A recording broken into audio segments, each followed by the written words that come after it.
बारामतीच्या कार्यक्रमाला अमोल मिटकरी प्रमुख पाहुणे येणार होते. मी म्हटलं मी स्टेजवरच नाही जाणार. आता मी तर त्यांना आवश्यक होते, तर त्यांनी त्यांना सांगितलं की तुम्ही काय करता, टाईम केल्यावर या म्हणून.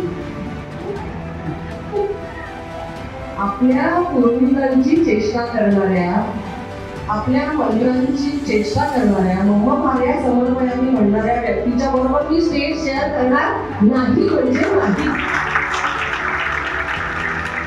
ज्या पद्धतीने ते बोलले होते ती पद्धत योग्य नव्हती असं माझंही मत आहे. पण मला मेघा कुलकर्णींचा आणि माझे वैचारिक मतभेद आहेत आणि कायम राहतील.